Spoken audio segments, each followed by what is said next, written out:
Tiago capítulo 1, versículo 1. Diz assim: Tiago, servo de Deus e do Senhor Jesus Cristo, as 12 tribos que se encontram na diáspora, saudações. Amém. Veja, no Novo Testamento é mencionado muitos Tiagos, né? Alguns deles aqui, vários homens que tinham esse nome. Então primeira coisa que a gente precisa entender é quem é o autor, quem é esse Tiago aqui, né? Você tinha nos evangelhos o Tiago, filho de Zebedeu, que é o conhecido como Tiago maior, é o irmão de João, né? O irmão mais velho do apóstolo João, ambos filhos de Zebedeu e Salomé. Está lá em Mateus capítulo 4, versículo 21. Ele era pescador e foi chamado por Jesus para ser um dos 12 apóstolos, né? Então ele recebeu, pela diferenciação, como tinha outro Tiago, Tiago maior, provavelmente pelo seu tamanho. Você tinha o Tiago, filho de Alfeu, que era outro apóstolo. Esse, a história conta um pouco menos, ele não aparece tanto, bem pouco até. Lá em Marcos 3,18 é quando ele é chamado, ele é um dos 12 apóstolos, e consequentemente ele é chamado de Tiago menor, possivelmente por ser mais jovem ou de menor estatura, né? Algumas tradições, né? Tiago, o maior aqui, a Bíblia relata a morte dele. Ele morre lá em Atos 12, 1 e 2, pela mão do rei Herodes, né? O martírio, é o primeiro apóstolo que sofre o martírio. Então, já aqui não, a tradição, né? Lembra, nós temos o relato bíblico e nós temos a tradição escrita. A tradição escrita vai dizer, Flávio José, que é um historiador judeu, vai dizer que ele foi apedrejado, mas já a tradição ortodoxa vai dizer que ele foi crucificado no Egito, mas realmente não há muitos relatos dele, tá bom? Você também tem a menção do pai de Judas, um Tiago, que está lá em Lucas 6,16, só aparece uma vez, muito pouco conhecido, tá bom? E nós temos aqui, que é o que acreditamos ser o autor desse livro, que é Tiago, irmão de Jesus Cristo. Vamos entender isso daqui. Esse irmão de Jesus era líder da igreja de Jerusalém. Abra aí sua Bíblia em Mateus 13, versículos 55 e 56. Mateus 13, versículos 55 e 56. Não é este o filho do carpinteiro? O nome de sua mãe não é Maria? E não são estes os seus irmãos, Tiago, José, Simão e Judas? Mateus 13, 55 e 56. Não é este o filho do carpinteiro? O nome de sua mãe não é Maria? E não são seus irmãos, Tiago, José, Simão e Judas? Não estão conosco todas as suas irmãs? De onde, pois, ele obteve todas essas coisas? Então, a ideia aqui é que Jesus tinha sim irmãos, né? Algumas outras tradições, irmãos, algumas outras fés, né, mesmo cristãs, vão dizer que isso aqui não é assim, são primos. Maria não teve mais filhos. Nós entendemos que não há nenhum problema, pelo contrário, é uma bênção, né? Você ter filhos é abundante, foi uma bênção prometida pelo Senhor. Mas vamos entrar nesse contexto, não é isso que eu quero pregar hoje para vocês, ensinar. Esse Tiago aqui, ele se converte após a morte de Jesus, na sua ressurreição. E ele começa a tomar um papel na igreja cristã e primitiva. Ele se torna um dos líderes e um dos realmente mais influentes. Tanto é que ele é um dos que preside o concílio que acontece em Atos 15, que fala a respeito dos irmãos, né? Salvação, fé por obras, graça. Ele ficava situado aqui em Jerusalém, né? Que era onde era o início, a base da fé cristã. Ficava o quê? Nessa região aqui da Palestina, Judéia aqui. Ele, quando está escrevendo esse livro, se você prestou atenção, ele está dizendo aqui, olha, aos irmãos que se encontram na diáspora. O que é isso? São os irmãos que estão dispersos da região de onde ele está. Você deve lembrar que os judeus foram perseguidos, exilados. Então muitos saíram da sua terra natal e nunca mais voltaram. Então o que é que eles fizeram? Com o tempo eles abriram o quê? Sinagogas lá. Então as sinagogas eram os locais de ensino, de aprendizado deles. Quando veio o cristianismo, eles continuavam. Até então eles iam para as sinagogas para aprender, até para evangelizar também. Quando o apóstolo Tiago aqui, o irmão Tiago aqui, ele vai apresentar a sua carta para esses irmãos, ele fala isso, olha, vocês que estão nessa diáspora, ou seja, tanto de uma forma literal ou até mesmo metafórica, mas é um grupo de irmãos de igrejas domiciliares, né, ou em sinagogas, que está fora dessa região aqui, ó, que é a região que ele abrange. Então ele escreve, né, ele traz até uma referência às tribos, às 12 tribos aqui. Por que que esse é um dos entendimentos, que essa carta, se não for a primeira, foi uma das primeiras. Porque aqui você não vai ver cristianismo, até a forma de escrita, depois ela vai estar mais adequada, né? Porque foi muito no início. E a ideia de que ele escreve aquilo dali, tanto é para fortalecer a fé daqueles irmãos, para que eles tenham uma vivência maior, né? Um entendimento maior, mas também para consolá-los nas provações que eles enfrentavam, certo? Porque ser cristão, irmãos, naquele tempo, não era nada. Se não é fácil hoje, você imagina logo no início, com todas as perseguições, né? Então, o que o apóstolo Tiago está querendo formar neles aqui, com essa carta, é uma fé mais forte, é uma fé mais viva, né? Não apenas ser um ouvinte da palavra, mas ser um praticante dela. Não apenas entender o que está passando, mas viver aquilo com entusiasmo, né? Ele repreende os seus leitores aqui, os irmãos que escutam isso, pelo mundanismo que eles vivem, desafia eles a buscarem a sabedoria divina para resolverem esses problemas e terem um relacionamento correto com Deus. Então veja, Tiago não vai falar para ele nas cartas, que nós vamos ver isso nas semanas seguintes aqui, que eles têm que apenas serem inteligentes, viver. Não, Tiago está falando para eles, olha, busquem essa sabedoria divina para vocês, né? Aquela sabedoria contida no livro de Provérbios, que é uma sabedoria que edifica. Você já viu e conhece inúmeras pessoas muito inteligentes, mas não tem sabedoria nenhuma, irmãos. Não conseguem viver, não conseguem passar por provações. O que Tiago está querendo passar é isso para eles. De um outro lado, ele também está querendo trazer para esses irmãos um consolo para eles. Uma vez que o cristianismo já era muito atacado aqui, né? Existiam muitas lendas sobre os cristãos, existiam muitas perseguições contra eles, né? A maioria, irmãos, no início do século aqui, né, quando o cristianismo começou a sair daquela região da Judéia ali, a tomar corpo, né, a evangelizar para os irmãos eram pobres, compostos por excluídos da sociedade. Tanto é que Tiago vai fazer referência a órfãos, a viúvas, a doentes, entendeu? Por causa disso, a trabalhadores humildes, porque era a maior parte dos irmãos que viviam naquele meio. Era a maior parte dos irmãos que estavam ali, que professavam a fé cristã, era de pessoas humildes, de pessoas que não tinham tanto entendimento, né? Existiam irmãos ricos? Claro que sim, mas não é até hoje a grande maioria. Quando ele está pregando aqui, ensinando para essas pessoas, ele também tenta cobrir algumas lacunas neles. Um exemplo, naquele tempo as pessoas diziam que o cristão era ateu. Por quê? Veja, esses irmãos estão na diáspora, eles estão fora de Jerusalém, naquela região da Palestina, da Judéia ali. Ao estarem fora, eles estão no domínio do Império Romano. Quem era o líder do Império Romano naquele tempo? César. César era uma forma, preste atenção, César era uma forma de Deus para eles. Então as pessoas desse tempo aqui não tinham apenas César como Deus, tinham inúmeros deuses. Tinham brincadeiras que eles diziam que tinha cidades que se você andasse, você tropeçava num Deus. De tantos que tinham, tantas fés enganosas. Quando um cristão professava e dizia, eu não acredito em nenhum desses aí os caras olhavam para ele e diziam, então é ateu, não crê em nada, né? As pessoas diziam que o cristão era canibal. Por quê? O cristão se reúne, o que é que nós vamos fazer daqui a pouco ali? Tomar o corpo, né? Corpo e o sangue de Cristo. Não existia um entendimento. As pessoas diziam que, olha, eles são como canibais, eles são como...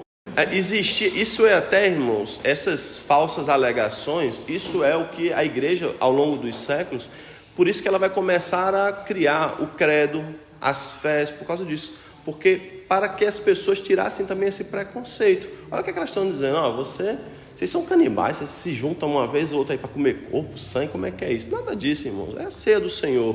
Mas eles não tinham entendimento, era a forma como eles atacavam o cristianismo naquele tempo. Então a ideia que o apóstolo Tiago está fazendo, ele está escrevendo para essas pessoas para fortalecer a fé deles, para dar um entendimento e também para doutriná-los, uma vez que é através da palavra, que como eu li lá em 2 Pedro 3,18, que nós crescemos na graça e no conhecimento do Senhor, tá certo? Quando ele inicia aqui essa carta, se você ver, ele faz uma saudação parecendo mais epístola, mais um apóstolo mesmo, né? Quem faz muito isso aqui é o apóstolo Paulo, né? Paulo, apóstolo do Senhor, servo de Deus, escrevo a vocês. Ele tem a mesma forma aqui, mas o restante da carta não é assim. O restante da carta tem outro formato, né? Ela mais parece uma coleção de provérbios, irmãos, de sabedoria, né?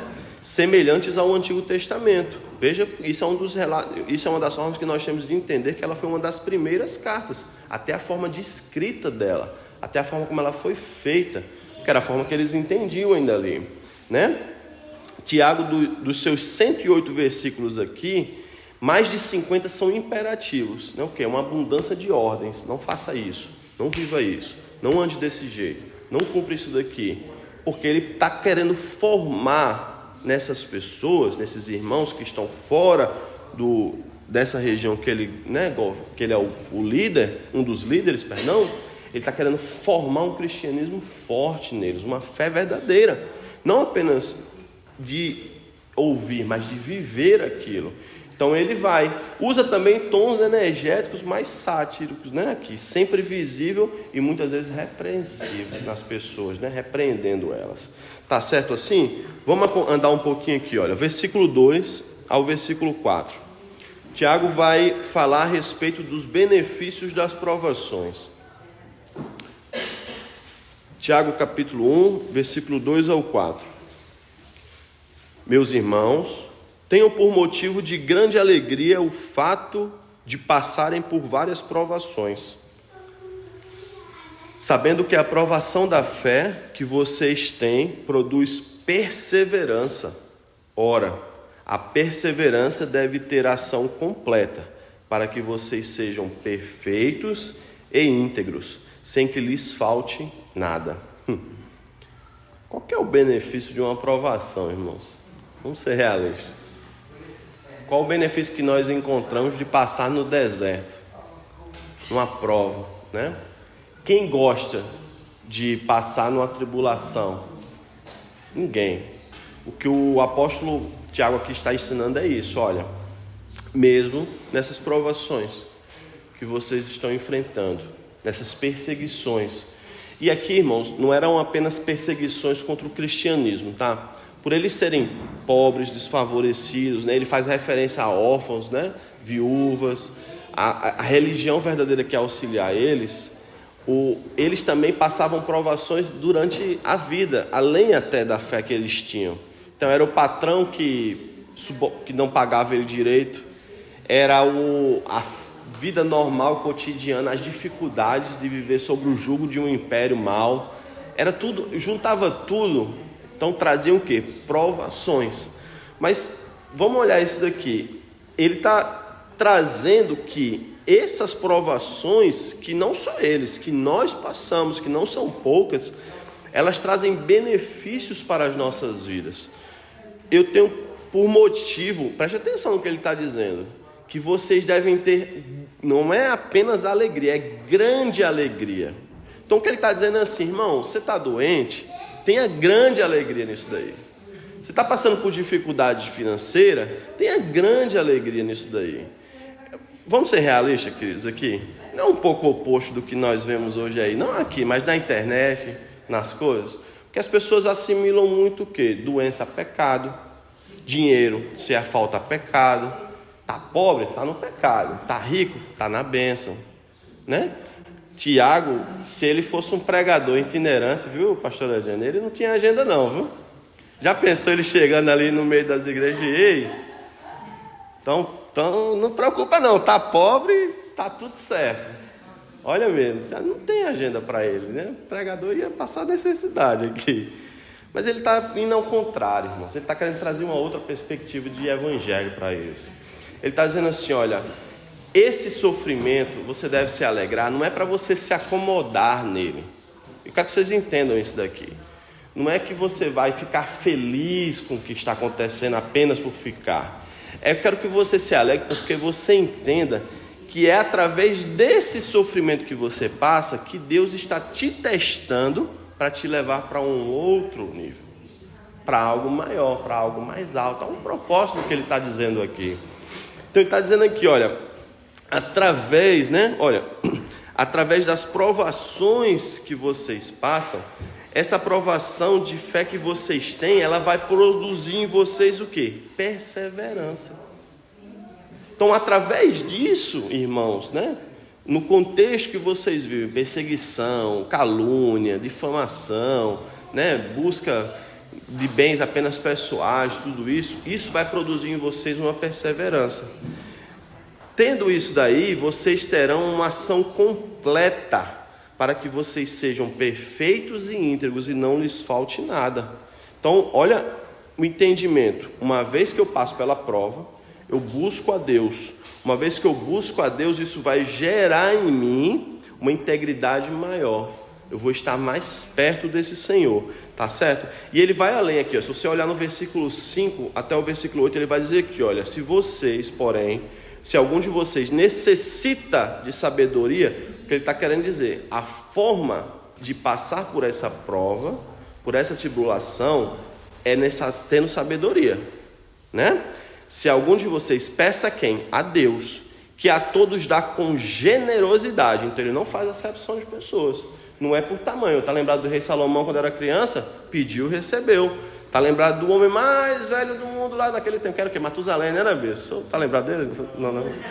Matusalém ali, ele entrega a sabedoria, não faz dispersão de pessoas. Aí ele está dizendo, olha, peça a Deus que a todos dá com generosidade e sem reprovação, e isso lhe será concedida. Aí a chave, para a gente começar a concluir aqui, peça porém com fé. A chave de tudo, peça com fé, em nada duvidando, pois o que duvida é semelhante à onda do mar. Como é que é a onda do mar, irmãos? Ela vai, volta, semelhante à onda do mar e semelhante, impedida e agitada pelo vento. Que uma pessoa dessa não pense que alcançará o Senhor. Olha a afirmação dele aqui, olha, muito forte, Nós estamos começando a ver o imperativo dele aqui, olha, que uma pessoa dessa não pense que alcançará do Senhor alguma coisa, sendo indecisa e inconstante nos caminhos da sua vida. Então, olha, estou na prova, eita, aí a onda do mar me jogou lá para trás, indeciso, inconstante, nada para lá. Estou na bênção, eita, minha fé está lá em cima, estou com dinheiro no bolso, estou bem. Tiago está repreendendo tudo isso. Tem que ter constância, tem que ter abundância, irmãos, independente. César está te perseguindo, os gregos estão dizendo que vocês são pagão, canibal, está distante. Na sinagoga vocês estão sendo humilhados porque vocês acreditam que Jesus é o Messias. Isso era o contexto que eles viviam, Mas no nosso meio aqui hoje, você está lá na sua escola, estão dizendo para você que você é bobo porque você é cristão. Estão lá no seu trabalho dizendo que crente o quê? É bobo. Está dizendo, persevere. Perseverança, com fé, vai buscar a sabedoria do Senhor e Ele vai te abençoar. Amém? Para concluir aqui, eu gostaria de ler apenas um texto, para a gente finalizar. 2 minutinhos eu acabo e a gente vai poder tomar uma água ali, tá? Como eu apresentei a vocês, esse Tiago, que era irmão do Senhor, Quer falar? Ah, não, tá. Tá lembrado que ele estava alocado aqui. E essa referência aqui é como se fosse do templo, Esse prédiozinho. Esse Tiago, irmãos, ele cresceu muito lá dentro, na liderança, Se você vê até lá em Atos 15, deixa eu ver aqui rapidinho, ele tem um papel fundamental no primeiro concílio que a igreja tem, Sobre a controvérsia, Atos 15 e 12, vocês podem ler depois esse parecer dele. Firme, já entendendo, se converteu ao Senhor. E eu acho interessante que ele não se apresenta com um certo, perdão da expressão, um certo nepotismo, Acha que ele é irmão de Jesus Cristo, mas olha como ele se apresenta. Tiago, servo de Deus e do Senhor Jesus Cristo. Olha o entendimento dele. Tem um livro, o livro dos Mártires, do John Fox, eu já trouxe aqui para vocês. Ele relata o sofrimento do apóstolo Tiago, nosso irmão Tiago aqui, no dia da sua morte, né? Que ele era um homem assim, íntegro, tinha um governo na igreja com os apóstolos, que ele se destacava entre todos os homens, desde o tempo do nosso Senhor, como alguém justo e perfeito. Escuta isso aqui, ele não tomava vinho, nem bebia bebida alcoólica, e não comia alimento algum. Então, a ideia é que ele se preservava para a obra do Senhor, né? De origem animal. A navalha nunca lhe tocou a cabeça, e a ele somente era permitido entrar no recinto sagrado do templo, pois não se vestia com roupas de lã, mas apenas de linho. Costumava entrar a sós lá, caindo de joelhos, pedia perdão para o povo. Assim, pelo fato de se ajoelhar com tanta frequência para adorar a Deus e implorar perdão para o povo, seus joelhos perderam o sentido do tato e ficaram entorpecidos e ásperos como os de um camelo. Ele foi pela excelência de sua vida justa. Então, quando você quiser pesquisar algo sobre Tiago, você coloca Tiago o Justo, que era a forma como ele foi conhecido. Chamado de o Justo, o salvaguarda do povo. Por isso, quando muitos dos homens importantes passaram a crer, houve um tumulto provocado pelos judeus, escribas e fariseus, aos quais diziam: corre-se o perigo de que todo o povo venha a considerar Jesus como Cristo. Reuniram-se, portanto, entre si e disseram a Tiago: nós te imploramos para refrear o povo, pois as pessoas creem em Jesus como se ele fosse o Cristo.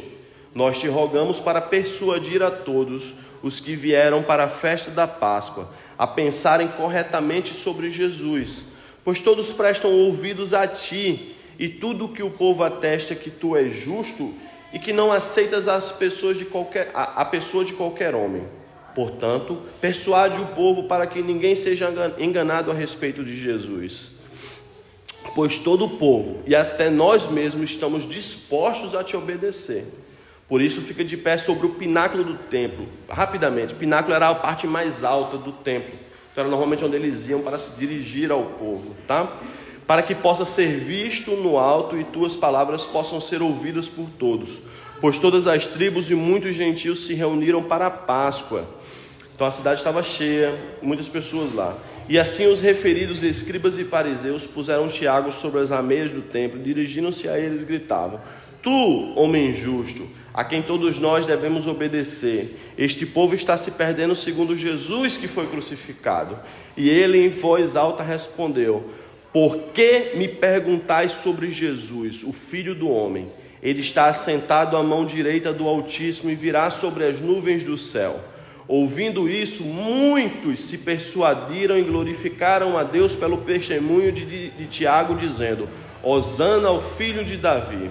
Então os escribas e fariseus diziam uns aos outros: agimos mal ao provocar este testemunho de Jesus.